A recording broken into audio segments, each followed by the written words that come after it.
रत्नागिरीच्या सांस्कृतिक नगरीत छत्रपती संभाजी महाराज यांचं स्मारक उभं राहिलं असून या स्मारकामध्ये 19 भिंती शिल्प साकारण्यात आली आहेत।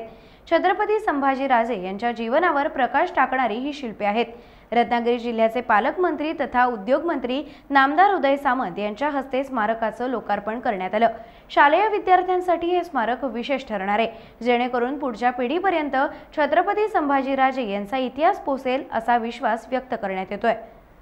मी अनेक वेळा असं सांगितलं की छावा चित्रपट आता 6 महिन्यापूर्वी आला, पण छावा चित्रपट याच्या अगोदर 1.5 वर्ष महाराष्ट्रातला छत्रपती संभाजी महाराजांचा पुतळा हा रत्नागिरीमध्ये उभा करण्यामध्ये रत्नागिरीकरांना यश आलं। आज छत्रपती संभाजी महाराजांच्या पुतळ्याच्या पायथ्याशी जी नगरपालिकेची 3000 स्क्वेअर फीटची जागा होती, त्याच्यामध्ये संभाजी महाराजांचं चरित्र नक्की कशा पद्धतीनं होतं हे पर्यटकांना तर कळलंच पाहिजे, पण आमच्या भावी पिढीला देखील कळलं पाहिजे। या भावनेतनं हा प्रकल्प आम्ही उभा करण्याचा निर्णय घेतला होता। त्याला सुमारे 2 कोटी रुपये खर्च आला आहे आणि मी जे स्कूल ऑफ आर्ट्सचे आमचे ज्यांनी हे बनवलं त्यांचं देखील मनापासून कौतुक करतो। या संपूर्ण चित्रांमध्ये, शिल्पचित्रांमध्ये आपल्या एक लक्षात आलं असेल की जिवंतपणा आहे आणि छत्रपती संभाजी महाराजांचं कर्तृत्व देखील दडलेलं आहे आणि हे कर्तृत्व शालेय विद्यार्थ्यांना कळावं, शालेय विद्यार्थ्यांना छत्रपती संभाजी महाराजांबद्दल माहिती असावी या निमित्तानं हा प्रकल्प उभा करण्याचा निर्णय घेतला होता आणि त्याच्यामध्ये आज आम्ही यशस्वी झालो। तर मी 2004ला असं निवडून आलो तेव्हा बोललो होतो की मला रत्नागिरी शहर हे बारामतीसारखं बनवायचं आहे।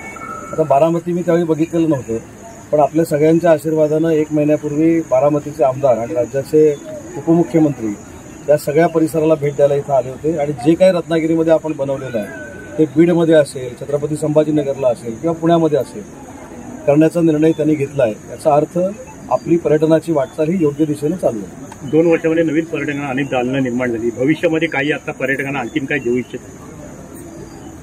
या स्थळाच्याच बाजूला जर आपण बघितलं तर देशातला पहिला 3D मल्टीमीडिया शो हा सुरू आहे। 300 लोकांना बसण्याची कॅपॅसिटी आहे आणि मला सांगताना आनंद होतो की जर पाऊस पडला नसता तर किमान 1 लाख लोकांनी तो देखील शो बघितला असता। आता ह्याच्यामध्ये रत्नागिरीकर तो शो किती वेळा बघतात किंवा इथं किती वेळा आले ते मला माहीत नाही, परंतु 15 दिवसापूर्वी ज्यावेळी मी रत्नागिरी शहराच्या हॉटेलची माहिती काढली तरी रत्नागिरी शहरामध्ये एकही हॉटेलमध्ये रूम शिल्लक नव्हती। याचा अर्थ रत्नागिरी शहर बघायला पर्यटक येत आहेत, परराज्यातनं येत आहेत, आपल्या राज्यातनं येत आहेत आणि परदेशातनं देखील येत आहेत। पुढचा टप्पा मालगुणचं प्राणी संग्रहालय असेल। पुढचा टप्पा 1 वर्षामध्ये देशातलं सगळ्यात चांगलं मोठं प्राणी संग्रहालय ते 160 कोटी रुपये खर्च करून आपण रत्नागिरीमध्ये उभं करतोय, मालगुणला उभं करतोय।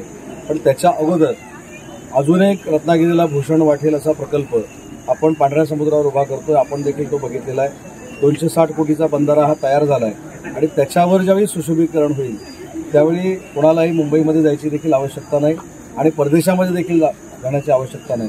जे काय आहे ते आपल्या रत्नागिरीतच निसर्ग आहे, ही बोलण्याची संधी रत्नागिरीकरांना नक्की मिळाली। टाइम्स डिजिटलला लाईक करा, सबस्क्राईब करा, शेअर करा आणि बेल आयकॉन दाबायला विसरू नका। पाहत रहा टाइम्स डिजिटल।